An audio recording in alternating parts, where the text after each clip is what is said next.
La plupart des universités au Québec, on va dire des universités importantes, c'est-à-dire dans les grandes villes, ont des responsables ou des conseillers en environnement. La particularité de Chicoutimi, c'est que c'est un éco-conseiller qui est là. C'est-à-dire que c'est quelqu'un qui travaille, oui, en environnement, mais aussi le pôle social est important, le pôle éthique est important et le pôle économique aussi. Ça fait partie du travail d'un éco-conseiller qui est plus proche du développement durable que de l'environnement. L'université, de par sa mission sociale, a une préoccupation environnementale, je dirais, constante. Je pense qu'on doit être à l'avant-garde de la société au niveau de l'environnement, au niveau de l'écologie aussi. Pour faire une bonne gestion des matières résiduelles, il faut, oui, faire de la réduction. Donc, essayer d'éliminer le plus possible de matières qui entrent dans l'université. Une fois que les matières sont dans l'université, il faut les trier, il faut les traiter et les détourner de l'enfouissement, ce qu'on fait habituellement. Donc, mon travail à moi, ça a été de monter un système de récupération, donc un système de tri et de traitement des matières. Donc, parce qu'une fois que les matières sont triées, il faut leur trouver des voies de sortie.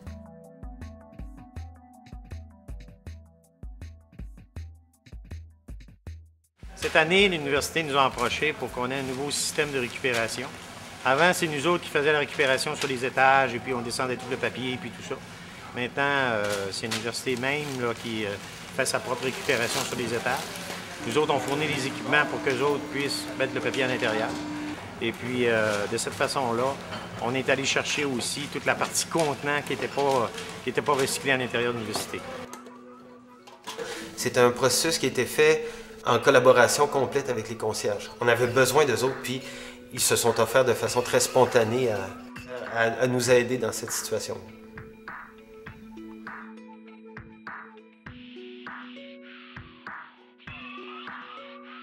Avant, je jetais beaucoup, je faisais pas de recyclage, fait qu'on jetait directement dans la chambre à déchets.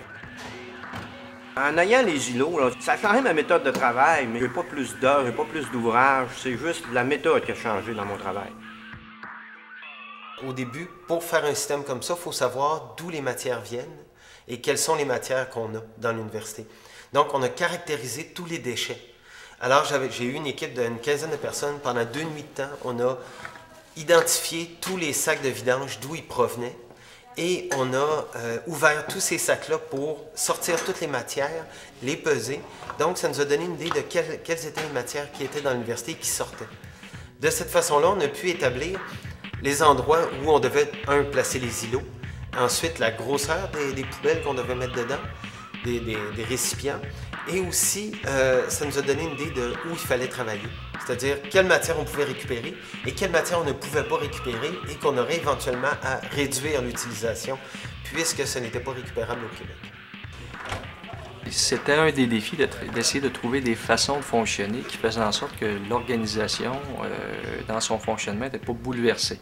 Alors, je dirais que la grande différence avec ce qu'on faisait auparavant, c'est qu'on demande maintenant un effort supplémentaire aux usagers, c'est-à-dire aux utilisateurs d'un espace de bureau comme celui-là ici, où ce qu'on leur demande de faire, c'est de prendre leur petite tri-source, qui est leur petite poubelle de déchets non récupérables, et d'aller la porter dans un des volets de l'îlot.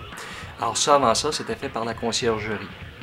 Alors vous comprendrez que le temps qu'on récupère à la conciergerie, qui était de toute façon fait, est récupéré par les concierges pour faire du tri des matières. Alors c'est un peu le gain, on l'a fait de ce côté-là.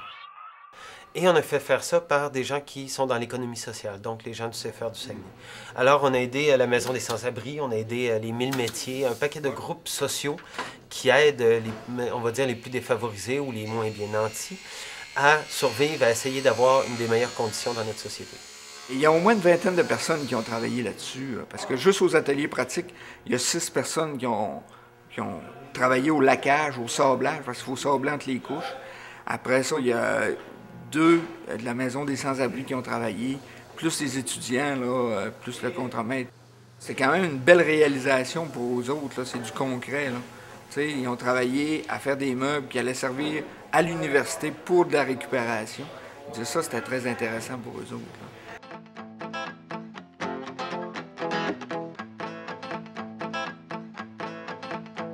Je trouve que c'est un beau projet qui amène une suite à la maison aussi, parce qu'on fait la récupération à la maison. Donc, on continue au travail. Là. Ça, je trouve que c'est une bonne idée. Ils sont à des endroits super stratégiques aussi, je trouve. Il y en a partout, tu sais, fait qu'on les voit souvent, puis on se pose pas la question.